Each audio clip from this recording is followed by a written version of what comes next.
आज की मेहनत तुझे कल पहचान देगी। वो लंबी रातें जो तुमने मेहनत करके बिताई है, वो मेहनत एक दिन तुझे जरूर इनाम देगी। हेलो तो सभी का अपने YouTube channel Bihari maths by Sonu में। दोस्तों आज हम एक ऐसे चैप्टर पढ़ेंगे जो आपको बोर्ड एग्जाम में तो जरूरी है ही, साथ ही अगर आप कंपटीशन एग्जाम का तैयारी करते हैं, रेलवे, एसएससी, बैंक या अदर में, उसमें नंबर सिस्टम में ये चैप्टर का जो क्वेश्चन है वहाँ पर दिया रहता है। वहाँ पर थोड़ा क्वेश्चन का लेवल थोड़ा सा ज़्यादा रहता है, यहाँ पर क्वेश्चन का लेवल थोड़ा कम है। तो आज हम पढ़ेंगे चैप्टर 5 जिसका नाम है समांतर श्रेणी। समांतर श्रेणी को अंग्रेजी में अर्थमेटिक प्रोग्रेशन कहा जाता है। अर्थमेटिक प्रोग्रेशन में अर्थमेटिक का पहला लेटर ए और प्रोग्रेशन का पहला लेटर पी, तो इसको कहते हैं ए पी। सबसे पहले हम बताएंगे इसके बारे में, जो बेसिक है, जो थ्योरी है, उसको हम समझाएंगे, डायरेक्ट क्वेश्चन नहीं बताएंगे, ठीक है। जो इसमें बेसिक चीज़ यूज होगा उसको बता देंगे। उसके अलावा हम इसमें जो फार्मूला यूज होगा उसको भी बता देंगे। यानी टोटल इसमें जो है 5.1 और 5.2 में जो फार्मूला यूज होगा उसको हम पहले बता देंगे, उसका बेसिक बता देंगे, उसका परिभाषा बता देंगे, ताकि आपको क्वेश्चन का लैंग्वेज समझने में किसी भी प्रकार का दिक्कत नहीं है। तो सबसे पहले हम समांतर श्रेणी का परिभाषा नहीं जानेंगे सर जी, पहले जानेंगे किसका, अनुक्रम जानेंगे, उसके बाद श्रेणी जानेंगे, उसके बाद समांतर श्रेणी जानेंगे, ठीक है। चलिए आप लोग कॉपी कलम निकाल लीजिए और हेडिंग लगाइए अनुक्रम, अंग्रेजी में उसको कहा जाता है सीक्वेंस, ठीक है। चलिए देखिए इधर,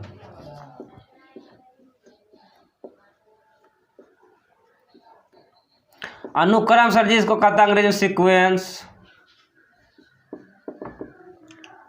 देखिए सर जी, अनुक्रम किसको कहता है, अनुक्रम कहा जाता है किसी मतलब जिस राशि के समूह में, जिस राशि, अब राशि क्या हुआ, राशि को भी नंबर हो सकता है, कोई भी अल्फाबेट हो सकता है, ठीक है। तो जिस राशि के समूह में प्रत्येक पद किसी निश्चित नियम के अनुसार बना हो तो उसे अनुक्रम कहा जाता है सर जी। क्या कहा जाता है, अनुक्रम। कुछ टीचर कहते हैं अनुक्रम और एपी दोनों एक ही बात है, अनुक्रम और एपी दोनों अलग अलग बात है, अभी हम यहाँ पर क्लियर कर देंगे, ठीक है। अनुक्रम जो है किसी निश्चित नियम के अनुसार, किसी निश्चित नियम के अनुसार क्या रहता है ये एपी सर जी, ई अनुक्रम बना रहता है, ठीक है। जैसे यहाँ पर हम बताते हैं, यहाँ पर लिख भी देते हैं, जिस राशि के समूह में, जिस राशि के समूह में प्रत्येक पद, जिस राशि के समूह में प्रत्येक पद किसी निश्चित नियम के अनुसार, जिस राशि के समूह में प्रत्येक पद किसी निश्चित नियम के अनुसार क्या है सर जी, बना है, क्या है, बना रहता है, उसे अनुक्रम कहते हैं, उसे अनुक्रम कहते हैं, उसे क्या कहते हैं सर जी, उसे अनुक्रम कहते हैं। यहाँ पर देखिए उदाहरण, जैसे देखिए यहाँ पर हम उदाहरण लेते हैं। जैसे देखिए यहाँ पर मान लीजिए 3 है, यहाँ पर 6 है, यहाँ पर 9 है, यहाँ पर मान लीजिए 12 है, यहाँ पर 15 है। देखिए सर जी यहाँ पर 3, 6, 9 है ना, 12 है, 15 है, इसी तरह क्या होगा 18 है। ये जो लिखे हैं ये एक निश्चित नियम के अनुसार है सर जी। क्या, ये एक निश्चित नियम के अनुसार, नियम क्या है, देखिए यहाँ पर सब में 3 प्लस हो रहा है, 3 क्या हो रहा है सर जी, सब में प्लस हो रहा है, सब में 3 क्या है, प्लस हो रहा है। एक नियम के अनुसार क्या है, एक नियम के अनुसार ये जो राशि का समूह है सर जी बना हुआ है, एक निश्चित नियम के अनुसार सर जी बना हुआ है, इसको कहेंगे सीक्वेंस, इसी को हिंदी में कहते हैं अनुक्रम। ये हुआ सर जी पहला एग्जाम्पल, ठीक है। दूसरा एग्जाम्पल हम लेते हैं, मान लीजिए 3 है, ठीक है, यहाँ पर 9 है, यहाँ पर क्या है 27, यहाँ पर 81 है, ठीक है, डॉट डॉट डॉट। ये भी एक निश्चित नियम के अनुसार है। अब बहुत यहाँ पर विद्यार्थी इसको जोड़ कर देखेगा, यहाँ पर 6 है, यहाँ पर डायरेक्ट 27 हो गया है, तो जोड़ के नियम पर नहीं है, लेकिन किसी के नियम पर ये जरूर है। किसका नियम पर है, देखिए यहाँ पर देखिए सर जी 3 गुना है, 3 3 9, 9 तिया 27, 27 तिया 81, फिर इसको गुना कीजिएगा तो 243 होगा, फिर इसी तरह डॉट डॉट डॉट आगे भी। ठीक है, ये भी क्या है, एक निश्चित नियम के अनुसार क्या है सर जी दिया हुआ है। इसको कहेंगे क्या, इसको सर जी कहेंगे हम अनुक्रम कहेंगे, इसको एपी कहेंगे। एपी इसको कभी नहीं कहेंगे, एपी किसको कहता है इसको आगे हम बताएंगे। एपी जो है अगला पद में पिछला पद, फिर अगला पद में पिछला पद घटाने पर समान होना चाहिए, उसको हम एपी कहते हैं। यहाँ पर देखिए 9 से 3 घटाएंगे तो 6 आता है, और 27 में से 9 घटाएंगे कितना आएगा, 17 में 8, 18 आता है, दोनों समान है ना। इसलिए अनुक्रम और एपी सर जी दोनों अलग अलग चीज़ है। ठीक है, हम एपी को अनुक्रम कह सकते हैं, लेकिन अनुक्रम को एपी नहीं कह सकते हैं सर जी। ठीक है, ये एग्जाम्पल है, और भी एग्जाम्पल देते हैं। आज हम इसका जो है टोटल बेसिक चीज़ के बारे में हम पूरे बताते हैं सर जी। देखिए यहाँ पर मान लीजिए तीसरा में यहाँ पर दिया रहेगा, यहाँ पर रहेगा 4 दिया हुआ सर जी, कितना 4 दिया हुआ रहेगा। यहाँ पर मान लीजिए 16 रहेगा, यहाँ पर रहेगा कितना 64 रहेगा सर जी। इस तरह डॉट डॉट डॉट देखिए ये भी एक निश्चित नियम को पालन कर रहा है। 4 गुना हो रहा है, 4 चौक 16, 16 चौकी 64 कर रहा है ना। इस यहाँ पे भी 4 से गुना कर सकते हैं, 4 चौक 16, 6 चौक 24, 1 25, 256। ये सर जी 4 का मल्टीपल, ये एक निश्चित नियम को पालन कर रहा है। ऐसा बात नहीं खाली जोड़ और गुने होगा, घटा भी हो सकता है। देखिए यहाँ पर घटा मान लीजिए यहाँ पर सर जी क्या है 4 है, यहाँ पर मान लीजिए 2 है, यहाँ पर मान लीजिए 0 है, यहाँ पर मान लीजिए -2 है, यहाँ पर -4 है। अब देखिए सर जी ये क्या है 4 है, यहाँ पर 2 घट रहा है, क्या हो रहा है 2 घट रहा है। 0 में से 2 घटेगा -2, यहाँ पर 2 घटाइएगा कितना हो जाएगा, यहाँ पर 2 घटाएगा तो -4 आएगा। ठीक है, बहुत बच्चा कोई घटाने नहीं आता। देखिए यहाँ पर जब -2 में से 2 घटाइएगा तो कितना होगा सर जी -4। ठीक है, जब -2 में से सर जी क्या घटाएंगे -2 घटाएंगे तो सर जी क्या होगा -4। ये क्या है सर जी, ये एक निश्चित नियम का पालन कर रहा है, ये एक निश्चित नियम का पालन कर रहा है। ये बात समझ में आया सर जी कि नहीं आया, आप हमको बताइए। ये एक बात समझ में आया कि नहीं आया है, टोटल बात समझ में आ गया। भाग के रूप में भी रहेगा तो होगा। आप ये वाला बात उतार के ये वाला एग्जाम्पल जो लिखे हैं ये एग्जाम्पल उतारिए, और इसके बारे में अनुक्रम जो है सर जी 2 प्रकार का होता है। कितने प्रकार का, 2 प्रकार का। पहला अनुक्रम को कहा जाता है, पहला अनुक्रम होता है फाइनाइट सीक्वेंस, अंग्रेजी में, हिंदी में परिमित अनुक्रम। उसका दूसरा होता है अपरिमित अनुक्रम सर जी। ठीक है, यहाँ पर लिख देते हैं इसका, ये 2 प्रकार का होता है, यहाँ पर लिखिएगा अनुक्रम। अनुक्रम 2 प्रकार का होता है। अनुक्रम कितने प्रकार का होता है, 2 प्रकार का होता है सर जी। पहला कहा जाता है परिमित अनुक्रम, परिमित अनुक्रम, और दूसरा कहा जाता है अपरिमित अनुक्रम, अपरिमित अनुक्रम। पहला कहा जाता है परिमित अनुक्रम सर जी, और दूसरा कहा जाता है अपरिमित अनुक्रम। देखिए परिमित अनुक्रम को अंग्रेजी में कहा जाता है फाइनाइट सीक्वेंस, इसको कहा जाता है इनफिनाइट सीक्वेंस। ठीक है, इसको कहा जाता है। देखिए परिमित अनुक्रम क्या होता है सर जी, ये अनुक्रम का ही टाइप है। ऐसा अनुक्रम जिसके राशि को गिनती मतलब गिन सकते हैं, क्या कर सकते हैं, गिन सकते हैं। इसका जो होगा, इसका देखिए यहाँ पर एग्जांपल देते हैं, हम इसका परिभाषा बोल देते हैं, आप लिख लीजिए। ठीक है, ऐसा अनुक्रम जिनके राशि को हम लोग क्या कर सकते हैं, गिन सकते हैं, उसे परिमित अनुक्रम कहते हैं। जैसे मैं एग्जांपल देखिए यहाँ सर जी, यहाँ पर 2 है, 4 है, 6 है, 8 है, 10 है, 12 है। ठीक है, ये यहाँ पर कितने राशि है, 1 2 3 4 5 6 राशि, इसको गिन लिए, इसको क्या किए, काउंट कर लिए, गिन लिए। तो यही हुआ सर जी क्या, यही हुआ परिमित अनुक्रम। और वो परिमित अनुक्रम में सर जी देखिए यहाँ पर एग्जाम्पल में इसका परिभाषा होगा, ऐसा अनुक्रम जिनके राशियों को हम लोग गिनती नहीं कर सकते हैं, अनंत। इसमें राशि कितना होगा, इसमें अनंत होगा। जैसे ये सब जो एग्जाम्पल लिए सर जी, यहाँ पर देखिए 3 है, 6 है, ऊपर वाला 9 है ना, 12 है, इस तरह डॉट डॉट, जब ये डॉट डॉट लग गया एक मतलब यहाँ क्या अंतिम पद दर्शाया गया है नहीं है, इसलिए यहाँ पर अंतिम पद दर्शाया नहीं गया है, तो इसको कहेंगे अपरिमित अनुक्रम सर जी। क्या है? अपरिमित अनुक्रम कहेंगे। यहाँ पर अंतिम पद नहीं है, इसके राशि को गिना नहीं जा सकता है। ठीक है, तो हम लोग अनुक्रम के बारे में समझ गए। अनुक्रम किसे कहते हैं? जिस राशि के समूह में प्रत्येक पद किसी निश्चित नियम के अनुसार बना हो उसे क्या कहते हैं सर जी? अनुक्रम कहते हैं। उसे अंग्रेजी में सीक्वेंस कहा जाता है। सीक्वेंस यही हुआ 3, 6, 9, 12, 15, 3, 9, 27, 81, इस तरह किसी निश्चित नियम के अनुसार बना हुआ है सब। इसको जल्दी से आप लोग लिखिए, और इसका नहीं लिख पाते तो स्क्रीनशॉट लीजिए या वीडियो रोक कर इसको जल्दी लिखिए। अब हम इसके अनुक्रम पढ़ ले सर जी। अब पढ़ेंगे जो श्रेणी है ना, इस श्रेणी सीरीज के बारे में पढ़ेंगे। उसके बाद सर जी पढ़ेंगे हम लोग समांतर श्रेणी के बारे में। उसके बाद एक्सरसाइज 5.1 पढ़ेंगे। समांतर श्रेणी के बारे में पढ़ने के बाद कुछ फार्मूला उसको बता देंगे। उसके बाद 5.1 और 5.2 में टोटल वो चीज़ फार्मूला बताएंगे, वहाँ पर यूज होगा, वहाँ पर सवाल आपसे सर जी बनेगा। ठीक है, इसको उतारिए।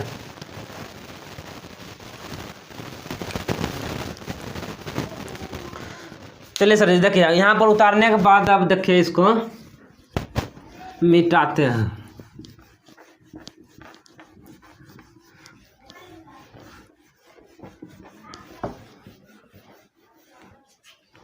अब सर जी हम पढ़ते हैं किसके बारे में? सीरीज के बारे में।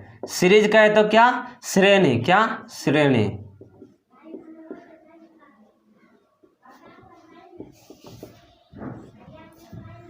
श्रेणी सीरीज के बारे में देखिए, सीरीज क्या होता है? जब हम लोग अनुक्रम के राशियों को क्या करते हैं? अनुक्रम के प्रत्येक राशि को हम लोग क्या करते हैं? जब जोड़ देते हैं ना, उसी कहा जाता है सीरीज सर जी। क्या कहा जाता है? सीरीज। यहाँ पर लिखना है जब अनुक्रम के प्रत्येक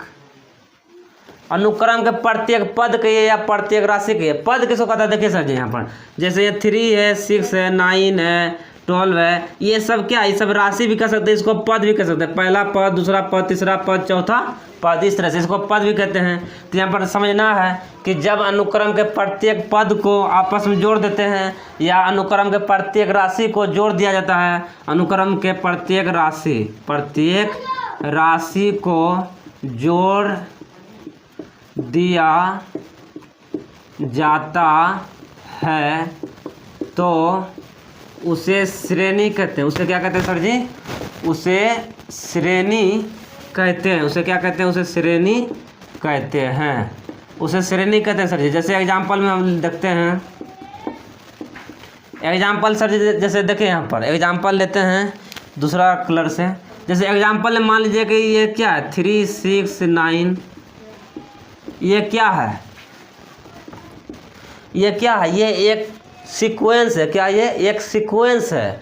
ये क्या है? ये एक सीक्वेंस है। ये क्या है? सीक्वेंस। जब इसी को इस तरह से सर जोड़ के लिखेंगे ना, इस तरह से इसी सर जी जब इसको जोड़ेंगे तो यही हो जाएगा सर जी क्या? श्रेणी होगा। क्या होगा? यही श्रेणी हो जाएगा। और ये क्या था? ये सर जी क्या था? अनुक्रम था। अनुक्रम। ये सर जी अनुक्रम था। इसको जब जोड़ के लिख दे यही हो गया क्या? यही होगा श्रेणी। अब श्रेणी भी सर जी 2 टाइप का होता है। पहला होता है परिमित श्रेणी, दूसरा होता है अपरिमित श्रेणी। कितना श्रेणी होता है? यहाँ पर लिखिए, श्रेणी 2 प्रकार के होते हैं। श्रेणी 2 प्रकार के होते हैं। देखिए यहाँ पर पहला हो जाएगा सर ये परिमित श्रेणी। परिमित श्रेणी सर जी। दूसरा हो जाएगा अपरिमित श्रेणी। अपरिमित श्रेणी। दूसरा क्या हो जाएगा सर जी? अपरिमित श्रेणी। परिमित श्रेणी उसे कहते हैं सर जी जिसका अंतिम पद दिया रहेगा, यानी इसके राशि को काउंट कर सकते हैं, गिन सकते हैं, उसे परिमित श्रेणी कहेंगे। और अपरिमित श्रेणी औसा श्रेणी जिनका अंतिम पद दिया नहीं रहे या उनके राशियों को हम लोग गिनती नहीं कर सकते हैं, उसे अपरिमित श्रेणी कहते हैं सर जी। इसका परिभाषा जो बोल रहे हैं उसको कॉपी में आप लोग लिख लीजिए, क्योंकि बोर्ड पर लिखने में क्या होता है बहुत लंबा हो जाएगा वीडियो, इसलिए ठीक है जो बोल दिए वही लिखिए। यहाँ पर एग्जाम्पल हम देते हैं इसका, जैसे कि एग्जाम्पल लीजिए सर जी यहाँ पर। जैसे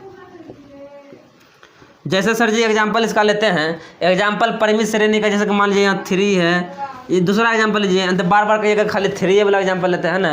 दूसरा एग्जाम्पल हम लेते हैं सर जी, जैसे देखिए यहाँ पर 4 है, 8 है, 12 है, ये हुआ परिमित है भी सर जी। यहाँ गिन सकते हैं कि 1 2 3 4 पद इसको काउंट कर सकते हैं, या इसको और भी लिख सकते हैं। मान लीजिए यहाँ पर लिखेंगे 10 13 16 है ना, 19, यहाँ पर देखिए 3 3 क्या हो रहा है, जुट रहा है। ये भी क्या है सर जी, इसमें भी काउंट कर सकता है। ऐसा बात नहीं कि इसमें भी 4, इसमें अपना मन इसमें और दे सकते हैं। 3 जोड़िए 22 है ना, 19 3 22, 3 जोड़िए 25, अपना मन, ठीक है। लेकिन इसको गिनती कर सकते हैं, अंतिम पद दिया रहेगा।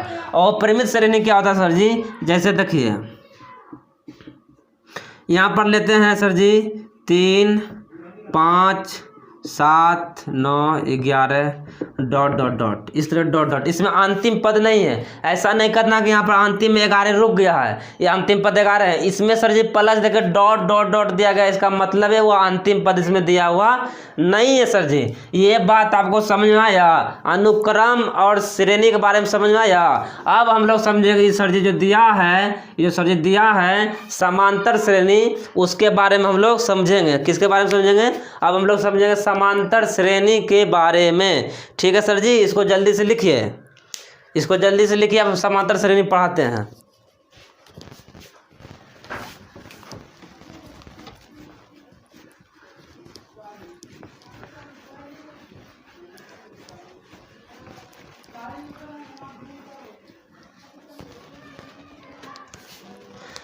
समांतर श्रेणी देखिए सर जी किसको कहता है। समांतर श्रेणी जानने से पहले एक चीज जान लीजिए, सार्व अंतर के बारे में, यानी कॉमन डिफरेंस के बारे में पहले जानते हैं थोड़ा सा, उसके बाद समांतर श्रेणी के बारे में जानते हैं। ठीक है, देखिए कॉमन डिफरेंस क्या होता है, सार्व अंतर पद जब श्रेणी या अनुक्रम, श्रेणी या अनुक्रम के पदों का जो अंतर होता है सर जी, उसी को कहा जाता है सार्व अंतर। क्या कहा जाता है, सार्व अंतर। यहाँ पर लिखते हैं श्रेणी, श्रेणी या इसको लिखिए अनुक्रम, श्रेणी या अनुक्रम के पदों के अंतर को, पदों के अंतर को सार्व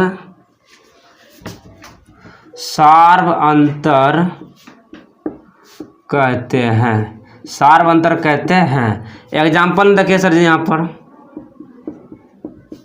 ये क्या लिखे सर जी, एग्जाम्पल लिखे अंग्रेजी में, EXAMPLI एग्जाम्पल है। ठीक है, श्रेणी या अनुक्रम के पदों का जो अंतर है उसे कहा जाता है सार्व अंतर। जैसे देखिए यहाँ पर श्रेणी, पहले अनुक्रम पे लिखते हैं हम, देखिए जैसे कि यहाँ पर अनुक्रम लिखते हैं हम लोग, 3 हुआ 7 हुआ है ना, 3 हुआ 7 हुआ 11 हुआ, इतना हुआ, dot dot dot dot dot. आप देखिए इसका जो पद का अंतर होगा, जैसे कि यहाँ पर ये पहला पद हुआ, ये दूसरा पद, ये तीसरा पद, ये चौथा पद हुआ, इनके जो पद का अंतर होगा ना उसी का सार्व अंतर। जैसे कि इसका सार्व अंतर निकालने का तरीका है कि अगले पद में पिछला पद को घटाया जाता है। ठीक है, यहाँ पर देखिए 7 में से 3 गया तो यहाँ हो गया 4, 11 में से 7 गया तो हो गया 4। ये सब जो सर जी निकल रहा है इसी सब को कहते हैं सार्व अंतर। क्या कहते हैं, सार्व अंतर। और इसको अंग्रेजी में कॉमन डिफरेंस कहते हैं, लेकिन सूचित केवल डी से किया जाता है। क्या से सूचित केवल डी से किया जाता है सर जी। ठीक है, या श्रेणी में जब लेंगे जोड़ के टर्म में भी लेंगे तो 2 4 6 8 10, ठीक है, डॉट डॉट इस रूप में भी रहेगा। तो पद का अंतर देखिए, 4 यहाँ पर क्या है, 4 - 2 हो जाएगा 2, यहाँ पर 6 - 4 बराबर जो 2, यह ना, ये सब क्या है सर जी, ये सब सार्व अंतर है, कॉमन डिफरेंस है, लेकिन केवल डी से सूचित किया जाता है। ठीक है, अब समझते हैं हम लोग समांतर श्रेणी के बारे में। देखिए यहाँ पर समांतर श्रेणी के बारे में समझते हैं।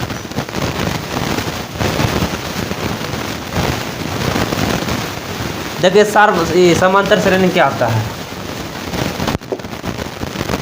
समांतर श्रेणी, समांतर श्रेणी, समांतर श्रेणी, ठीक है, श्रेणी होता है, समांतर श्रेणी, समांतर श्रेणी होता है ना, समांतर श्रेणी होता है सर जी। क्या होता है, समांतर श्रेणी, ठीक है, श्रेणी, समांतर श्रेणी, ठीक है सर जी। समांतर श्रेणी देखिए क्या होता है, समांतर श्रेणी होता है कि जब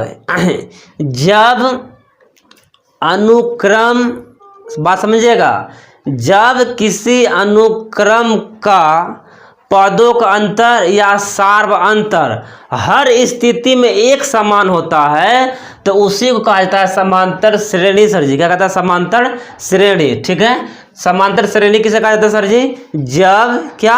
जब अनुक्रम या श्रेणी के पदों का अंतर या सार्व अंतर हर स्थिति में एक समान रहता है तो उस तरह के श्रेणी या उस तरह के अनुक्रम को हम लोग कहते हैं कि ये एपी है या एपी में है। समझ में आया? परिभाषा लिख देते हैं यहाँ पर। देखिए यहाँ पर, जब किसी श्रेणी या अनुक्रम, जब किसी श्रेणी या अनुक्रम के पदों का अंतर को सर जी क्या कहते हैं? सार्व अंतर। जब किसी श्रेणी या अनुक्रम के पदों का अंतर हर स्थिति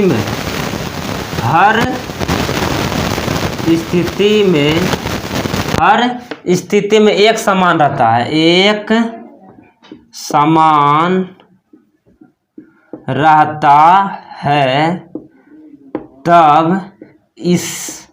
तब इसे समांतर श्रेणी कहते हैं। क्या कहते हैं सर जी? समांतर श्रेणी कहते हैं। समांतर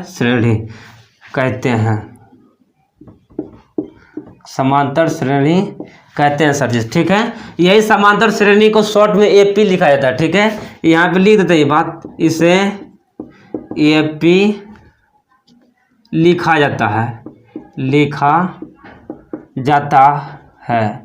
एक मतलब अर्थमेटिक, पी मतलब प्रोग्रेशन। ठीक है, इसे एपी लिखा जाता है। समझ में आ गया सर जी? अब यहाँ पर इसका एग्जाम्पल देखिए। एग्जाम्पल मतलब जैसे देखिए सर जी, यहाँ पर जब कोई भी श्रेणी पे लेते हैं, क्या लेते हैं? श्रेणी। जैसे कोई श्रेणी है 3 है 7 है 11 है 15 है, ये परिमित श्रेणी लिए जिसका अंतिम पद दिया रहे हैं। अब देखिए इसका एक और लेते हैं 19 लेते हैं, एक और लीजिए 23। ठीक है, अब देखिए इसका कहते हैं पदों का अंतर हर स्थिति। यहाँ पर गौर कीजिएगा, यहाँ पर हर स्थिति दी है। यहाँ पर क्या है? यहाँ पर सर जी हर स्थिति में, हर स्थिति का मतलब देखिए यहाँ पर क्या है? यहाँ पर देखिएगा, यहाँ पर पहला पद हुआ, ये क्या हुआ? दूसरा पद हुआ। तो हम सार्व अंतर कैसे निकाला जाता है? अगला पद में पिछला पद घटा जाता है। तो 7 में से 3 गया सर जी 4 हुआ। फिर इसको 11 में से कितना घटाएं सर जी? 7 को 4 हुआ।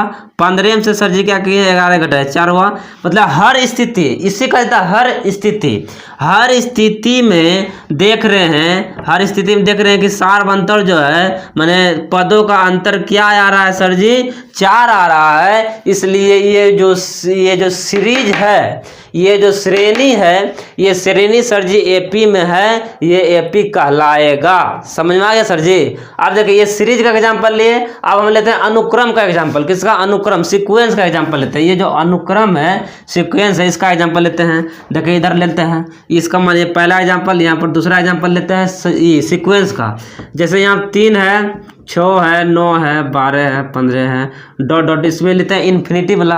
अब देखिए इसमें 6 में से 3 गया सर जी 3, यहाँ पर 9 है, 9 में से 6 गया कितना हुआ? 3। 12 में से 9 गया तो 3। हर केस में सर जी क्या आ रहा है? हर केस में हमारा जो अंतर आ रहा है सर जी वह 3 आ रहा है हर स्थिति में।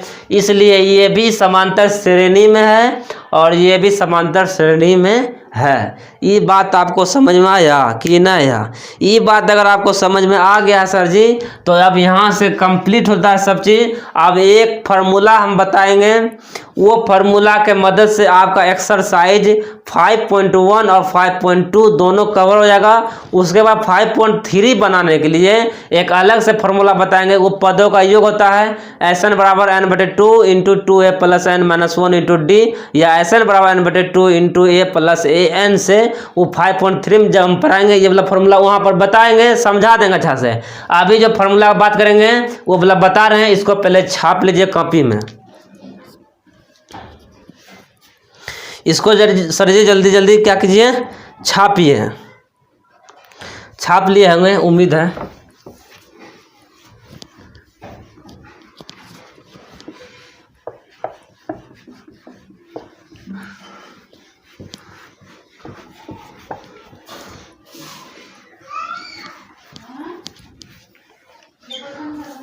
अब देखिए सर जी, हम यहाँ पर क्या कहते हैं, कुछ फार्मूला लिखाते हैं। क्या लिखाते हैं, कुछ फार्मूला, कुछ चीज़ के बारे में हम यहाँ पर पहले बताएंगे, ठीक है। जैसे कि देखिए, हम अगर कोई भी अनुक्रम दिया है या श्रेणी दिया है तो उसका जो राशि, प्रत्येक राशि है उसको कहते हैं पद। क्या कहते हैं, पद। देखिए यहाँ पर पद, अब पद को अंग्रेजी में कहते हैं टर्म, TERM, टर्म सर जी, पद या टर्म। यानी किसी अनुक्रम या किसी श्रेणी के प्रत्येक राशि को हम लोग पद या टर्म कहते हैं। ये परिभाषा लिखना चाहते हैं तो लिख लीजिए यहाँ पर। जैसे कि देखिए यहाँ पर 3 हुआ, यहाँ पर मान लीजिए 1 हुआ, 2 हुआ, 3 हुआ, 4 हुआ, 5 हुआ, 6 हुआ, डॉट डॉट डॉट। ये सब सर जी क्या है, यही सब राशि जो है, इस सब प्रत्येक राशि को पद कहा जाता है। तो पहला पद A1 से सूचित करते हैं, दूसरा पद को A2 से, तीसरा पद को A3 से, इसी प्रकार nवां पद को AN से व्यक्त करते हैं, ठीक है। यहाँ पर लिखते हैं सर जी, प्रथम पद को जो सूचित करते हैं सर जी, A से या A1 दोनों सही है, ठीक है। लेकिन यहाँ पर देखिए दूसरा पद को सर जी सूचित करते हैं हम लोग किससे, A2 से, ठीक है। इसको नहीं A1 लिख दीजिएगा, सिर्फ इसको A2 से, ठीक है, एक एक से। अगर तीसरा पद रहेगा सर जी तो A3 से, चौथा पद रहेगा तो सर जी A4 से। अगर इसी तरह चलते रहा, अगर सर जी nवां पद रहेगा, nवां पद, तो इसे AN से सूचित किया जाता है सर जी। समझ में आया ये बात। अब ये AN क्या है, AN क्या है, AN को कहा जाता है अंतिम पद। मतलब यहाँ पर ये ब्रेक कर गया। जैसे ये जो सीक्वेंस है, इस सीक्वेंस में 6 क्या है, ये 6 अंतिम पद है, इसको AN से व्यक्त करेंगे। यहाँ पर एक क्या है, यहाँ पर एक पहला पद, इसको A से सूचित करेंगे या A1 से। 2 क्या है, दूसरा पद A2 से सूचित करेंगे। यहाँ पर देखिए, इसको A1 लिख सकते हैं, इसको A2, इसको A3, इसको A4, इसको A5, इसको A6, अंतिम पद A6, या इसको कहते हैं AN, इसी कहा जाता है। यानी N का मान यहाँ पर क्या है, 6 है, ठीक है। समझ में आया बात। अब देखिए यहाँ पर फार्मूला, यहाँ पर एक बहुत इंपॉर्टेंट फार्मूला, एक ही फार्मूला से टोटली चैप्टर 5.1 और 5.2 कवर हो जाएगा कंप्लीट रूप से। चलिए देखिए यहाँ पर देखिए यहाँ पर अगर किसी AP का, यहाँ पर लिखते हैं, अगर किसी AP का प्रथम पद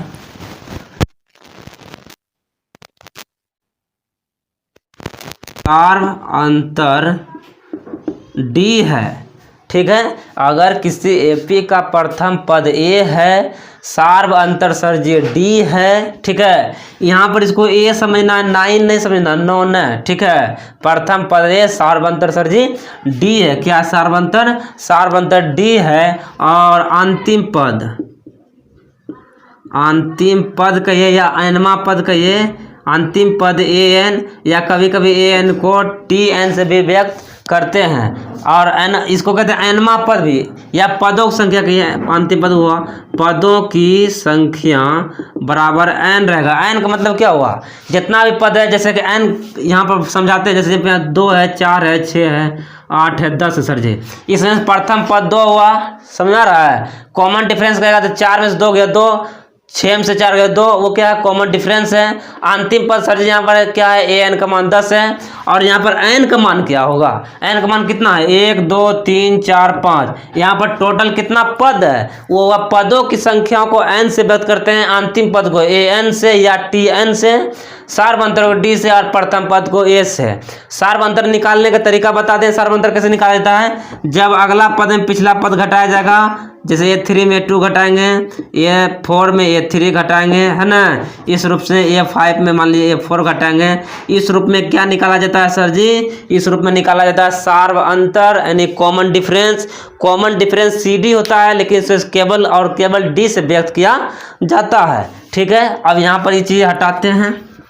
यहाँ पर सर जी देखिए, ये रहेगा तो फार्मूला एक बनता है सर जी, AN बराबर A + N - 1 × D। यही फार्मूला का यूज जो है 5.1 और 5.2 में हम करेंगे। ठीक है, ये एक यूनिवर्सल फार्मूला है, इसी फार्मूला से जो है बहुत कम एपी में हो जाता है। ठीक है, जब आप लोग रेलवे एसएससी बैंक का तैयारी कीजिएगा तो यहाँ पर जो एपी का क्वेश्चन रहेगा ना, श्रेणी या सीरीज में दिया हुआ, वहाँ पर आपको ये फार्मूला से भी सवाल बनता है, लेकिन इस फार्मूला से वहाँ पर यूज नहीं किया जाता है, चूँकि क्वेश्चन वहाँ पर 45 सेकंड या 50 सेकंड में बनाना होता है एग्जाम में, इसलिए वहाँ पर डायरेक्ट मेथड का यूज होता है यहाँ पर। ठीक है, यहाँ पर सर जी मैथ पढ़ रहे हैं, लेकिन जब कंपटीशन पढ़ेगा मेथड पर आ जाता है। ठीक है, तो यहाँ पर an क्या हो गया, अंतिम पद या अंतिम पद हो गया, इसे an को tn भी लिख सकते हैं। ए हुआ प्रथम पद, एन हुआ पदों संख्या, डी हुआ सार्व अंतर। ये बात समझ में आ गया सर जी। ये चीज़ को आप, ये फार्मूला जो है, ये फार्मूला जो है यहाँ पर सर जी, ये फार्मूला को आप जो है सवाल बनाते बनाते भी याद हो जाएगा, और जो जितना थ्योरी बताएं, बेसिक बताएं, उसको याद कर लीजिए। और एक्सरसाइज 5.1 में जो हम अभी बताएंगे, अभी ही बताएंगे वो यहाँ पर, तो यहाँ पर इसका भी यूज देख लीजिएगा कैसे होता है इसका यूज। ठीक है सर जी, इसको जल्दी से लिखिए। ठीक है,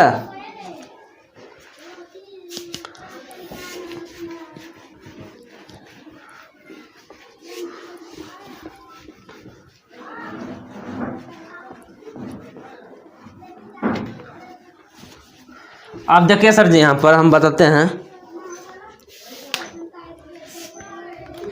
जैसे कि प्रथम पद ए हुआ, एक कॉमा हुआ, 2 हुआ, एक कॉमा, A3 हुआ, A4 हुआ, A5 हुआ, डॉट डॉट डॉट डॉट। ठीक है, इस तरह से दिया हुआ है।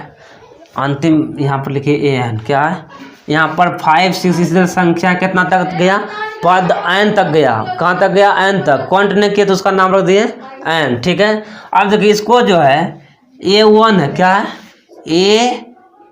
n बराबर a plus n minus 1 into D होता है, ये सब जानता है, अभी जो बताएं फार्मूला।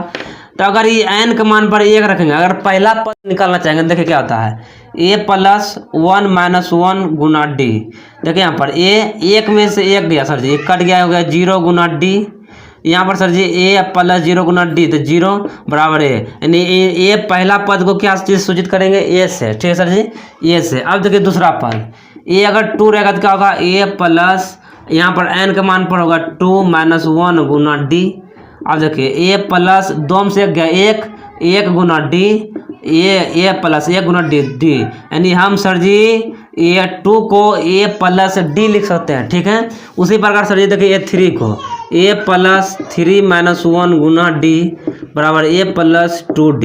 एक में से गया 3 में से गया 2, 2 गुना डी 2d। यानी कि हम सर जी समझाना ये चाह रहे हैं, ये सब चीज़ एग्जाम्पल देकर, अगर ये 2 रहेगा तो a प्लस इसमें से 1 घटाकर d में गुना करना है। जैसे यहाँ पर A3 लिखे तो a प्लस 2d। अब यहाँ पर इसको इस तरह से करेंगे नहीं, डायरेक्ट बनाएंगे, A4 निकालेंगे तो a प्लस 3d। अगर सर जी A5 निकालेंगे a प्लस 4d। अगर सर जी A6 निकालेंगे a प्लस 5d। मतलब यहाँ से 1 घटा कर यहाँ डी में क्या कहता है, गुना कहता है। प्रथम पद a हर जगह रहबे करता है, यही चीज़ हम समझाना चाह रहे थे सर जी। ठीक है, इस तरह के जो लिखा जाता है इसको कहते हैं एपी का व्यापक रूप कहा जाता है, एपी का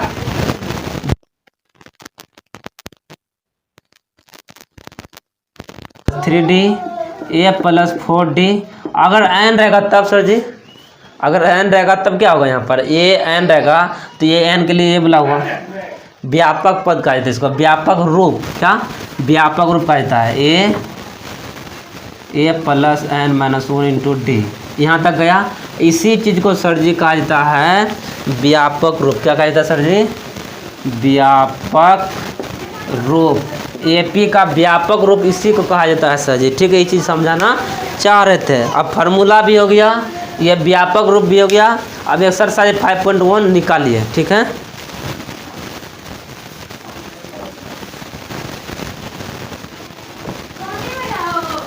एक्सरसाइज सर 5.1 निकालिए। 5.1 में हम देखते हैं क्या है, एक्सरसाइज 5.1। एक्सरसाइज को किताब में प्रश्नावली लिखा गया है सर जी। क्या लिखा गया है, प्रश्नावली। प्रश्नावली सर जी 5.1, क्या प्रश्नावली 5.1 का क्वेश्चन नंबर 1। प्रश्नावली 5.1 का सर जी क्वेश्चन नंबर 1 पढ़िए। देखिए एनसीईआरटी किताब निकालिए, एनसीईआरटी किताब सर जी आपको निकालना है 5.1 का। देखिए क्या कहता है क्वेश्चन, कहता है निम्नलिखित स्थितियों में से किन स्थितियों में संबंध संख्याओं की सूची एपी में है और क्यों है। मतलब ये जो समस्या दिया गया है प्रश्न में लिखित रूप से, ठीक है, ये संख्या के रूप में दिया नहीं, ये प्रॉब्लम्स है। क्या है ये प्रॉब्लम, लैंग्वेज प्रॉब्लम इसको कहता है, ठीक है। कहता है इसमें इसको पढ़ के उसके बाद एपी का सीरीज बनाइए, एक सीक्वेंस बनाइए, वो सीक्वेंस को पता कीजिए कि ये एपी में है कि नहीं है। अगर एपी में है तो ये क्यों एपी में है, ठीक है। चलिए क्वेश्चन पढ़ते हैं। 1 नंबर, एक का सर जी यहाँ पर लिखते हैं, एक का एक। देखिए एक का एक क्या कहता है, कहता है प्रत्येक किलोमीटर के बाद का टैक्सी का किराया, जबकि प्रथम किलोमीटर के लिए किराया 15 रुपया है और प्रत्येक अतिरिक्त किलोमीटर के लिए किराया 8 रुपया है, ठीक है। चलिए देखिए सर जी क्या है, आप सभी लोग टेम्पो में चढ़े होंगे, ठीक है, टैक्सी में चढ़े होंगे। तो टैक्सी का यहाँ जो सवाल है, मतलब अभी तो कहीं भी जाइएगा तो उसमें 10 रुपया लगेगा जो लोकल एरिया, अगर बाहर जाएगा तो उस हिसाब से पैसा लगता है, ठीक है। ये जो सवाल में पूछा गया है, इस सवाल कहता है, देखिए सवाल भी बोलता है, आप उसको पढ़िए, वो भी सवाल ही बोलता है, ठीक है। यहाँ पर सवाल बोला है, देखिए इसका सलूशन, सवाल बोला है। सवाल क्या बोला है, कहता है अगर आप टैक्सी पर बैठते हैं तो 1 किलोमीटर जाइए, कितना जाइए, 1 किलोमीटर जाइए, कितना जाइए सर जी, यहाँ पर देखिए 1 किलोमीटर जाइएगा तो आपका जो भाड़ा लगेगा वो 15 रुपया लगेगा। कितना लगेगा, 15 रुपया। लेकिन 1 किलोमीटर का अगर पार करते जाइएगा, जितना किलोमीटर जाना है, जैसे कि हमको जाना है 2 किलोमीटर, तो यहाँ पर 15 हुआ प्लस दूसरा किलोमीटर जो जाइएगा इसमें 8 रुपये ऐड होते जाएगा। कितना होगा ये, 23 रुपया। फिर 3 किलोमीटर जाइएगा सर जी तो 23 प्लस 8, इस रुपये क्या होगा, 8 3 11 31 रुपया। इस रुपये में कहता है सर जी ऐड होते जाता है। तो कहता है बताइए कि ये एपी में है कि नहीं है। प्रश्न समझ में आ गया, सोल्यूशन हम बना देते हैं।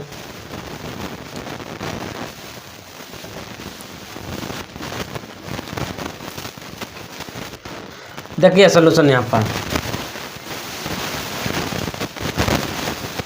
प्रथम किलोमीटर का किराया मतलब भाड़ा कितना है सर जी, 15 रुपया है। कितना है, 15 रुपया है। उसी तरह दूसरा किलोमीटर किराया, दूसरा किलोमीटर सर जी किराया क्या होगा, इस बार 15 और दूसरा किलोमीटर जाएगा तो 30 रुपया नहीं होगा। इन कितना बच्चा के मन में कन्फ्यूजन रहता है, 15 रुपया है 1 किलोमीटर में, 2 किलोमीटर में 30 रुपया, 3 किलोमीटर 45 रुपया, ऐसा नहीं। पहला किलोमीटर गया 15 रुपया है, दूसरा किलोमीटर जाएगा सर जी तो ये 8 रुपया जुटेगा। कितना जुटेगा, ये 8 रुपया जुटेगा, ठीक है। इसको कहेंगे 23 रुपया। क्या कहेंगे, 23 रुपया। अब देखिए सर जी तीसरा किलोमीटर का किराया कितना हो जाएगा, फिर 23 है ना, इसमें 8 जुटेगा, 8 3 11 31 रुपया हो गया। उसी प्रकार चौथा किलोमीटर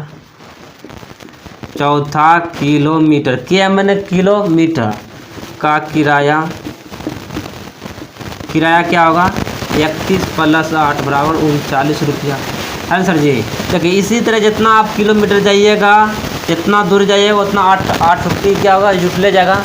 इस तरह से एक श्रेणी बन रहा है। क्या श्रेणी बन रहा है, 15 बन रहा है, 23 बन रहा है, 31 बन रहा है, 39 बन रहा है। इसी तरह क्या होगा सर जी, जितना किलोमीटर आप जाइएगा, जाते रहिए उतना 8 रुपया जुटते जाएगा, ठीक है। ये एक श्रेणी बना, ये क्या बना सर जी, ये एक एपी का श्रेणी बना। ये एपी में है कि नहीं यही पूछा है। हम एपी में जानने के लिए क्या करते हैं, इसका अंतर जांच करते हैं। अंतर, सार्वंतर क्या है, दूसरा पद हुआ। देखिए यहाँ पर A2 - A1 बराबर A3 - A2, इसी को लेकर चलते हैं। A2 हुआ सर जी 23, A1 हुआ 15 बराबर A3 हुआ 31 और A2 हुआ सर जी 23 में गया 15 तो 8, 31 में गया 23 तो 8। तो सर जी सब स्थिति में हमारा क्या है, सार्वंतर समान, इसको कहते हैं डी। इसको क्या कहते हैं सर जी, इसको कहते हैं डी। डी क्या है, प्रत्येक केस में सर जी डी क्या निकला, 8 निकला। क्या निकला? एक ही डी का एक ही मान निकला 8। इसलिए ये सर जी लिखना है, इस यहाँ पे लिखना है चूंकि सार्व अंतर बराबर 8 हर स्थिति में। इसलिए ये जो सीक्वेंस है, ये जो अनुक्रम है, ये जो श्रेणी है, ये एपी में है, एपी में है। ये क्या है सर जी? ये एपी में है। ये सवाल बन गया। इसको आप यहाँ से जिस तरह से हम बनाए हैं उसको आप कॉपी में क्या कीजिए सर जी? नोट कीजिए। ये बन गया सवाल। ठीक है, क्वेश्चन नंबर दूसरा पढ़िए।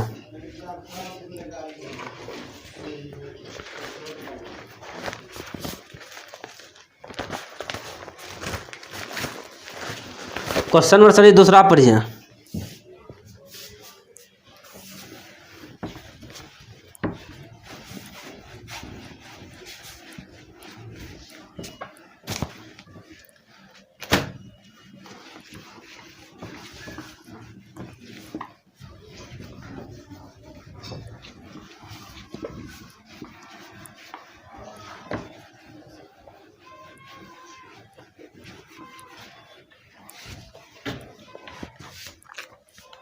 क्वेश्चन नंबर सर जी दूसरा।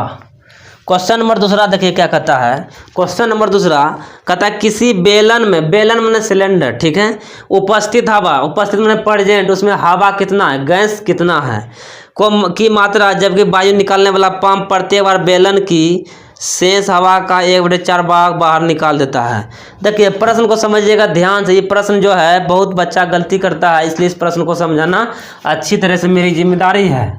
देखिए दूसरा सलूशन कहता है कि एक सिलेंडर है, क्या है, एक सिलेंडर, उसमें गैस भरा हुआ। अब कितना गैस भरा ये दिया नहीं है, 5 किलो भरा है, 10 किलो, कितना भरा ये बात दिया हुआ किताब में नहीं, लेकिन कहता है गैस भरल है। मान लेंगे कि माना गैस सिलेंडर में, चूंकि आयतन होता है सिलेंडर सब में, इस आयतन को अंग्रेजी में वॉल्यूम कहते हैं, तो भी मानेंगे।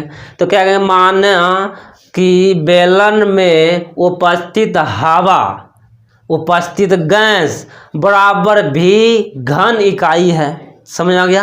अब कहता है एक हवा जो उसमें एक पंप, खाना बनाने वाला जैसा पंप होता है ना, कहता है एक पंप, उस हवा, उसमें जितना गैस सिलेंडर में हवा भरा हुआ है, वो पंप क्या करता है, जितना हवा निकला ना, मान लीजिए उसमें 20 किलो गैस है, 20 kg उसमें क्या है, गैस है। मान लीजिए पहला बार निकला 5 kg, कितना निकला, यहाँ पर देखिए बोर्ड पर समझाते हैं, समझिए क्वेश्चन को। मानेंगे क्या कि 20 kg गैस है। अगर इस 20 kg में 5 kg गैस क्या हुआ सर जी, बाहर हुआ। क्या हुआ सर जी, बाहर हुआ। पहला बार में जो गैस बाहर हुआ 5 kg बाहर हुआ, ठीक है।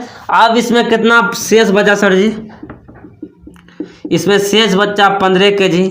अब जो कहता है गैस जो बाहर होगा, शेष हवा है कितना, 15। इसका मतलब होता है सर जी गुना 1/4, फिर बाहर होगा तो घटबे न करेगा। अब इसको इस तरह से कैलकुलेशन करेंगे तो 15 माइनस कितना हो जाएगा, यहाँ 15/4, इसका एलसीएम लीजिए 4, यहाँ पर देखिए 1 × 4 15 × 60, 4 × 4 15, यहाँ हो गया 45/4। अब गैस सिलेंडर में कितना गैस बचा, 45/4 kg बचा। अब फिर कहता है जो शेष बचा है इसका भी 45/4 का भी 1/4 क्या होगा, बाहर होगा मतलब यहाँ पर घटाव का चिन्ह होगा। इस समझ में आ रहा बात। अब हम इसको बताते हैं वॉल्यूम भी पर लेकर, ठीक है, इसको यहाँ पर समझना है सर जी, ठीक है। ये हम kg पर लेकर बताते हैं। देखिए यहाँ पर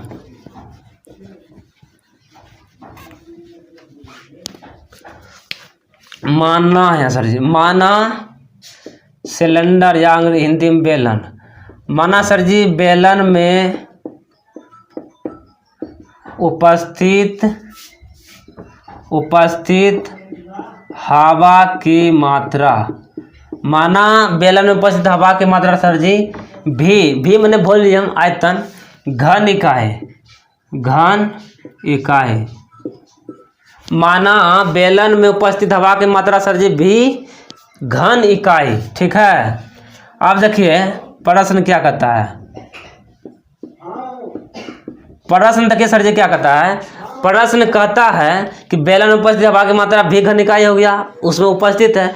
प्रश्न कहता है जितना हवा है उसमें पंप जो निकालने वाला है प्रत्येक बार जो इतना इसमें जो भरा हुआ गैस है उसका 1/4 बाहर निकल जाता है। तो है कितना, यहाँ लिखिए प्रथम बार।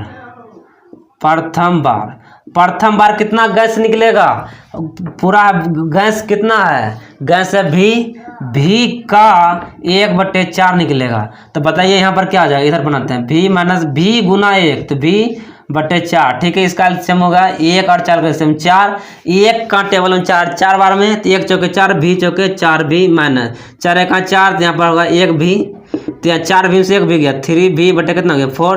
यानी अब गैस में कितना बचा हवा, 3v/4, 3v/4, 3v बटे क्या बचा सर जी, 3v/4 बचा। क्या बचा 3v/4, ये बचा। अब गैस सिलेंडर में इतना गैस है 3v/4। अब दूसरा बार देखिए, प्रथम बार हुआ हो ये, दूसरा बार देखिए सर जी। अब दूसरा बार शेष बचा, शेष तो यही बचा, ये क्या बचा शेष, इस शेष गैस यही बचा। अब शेष का, इस शेष है शेष का मतलब गुना, शेष का 1/4 फिर बाहर निकलता है मतलब घटा देंगे, क्या करेंगे घटा देंगे।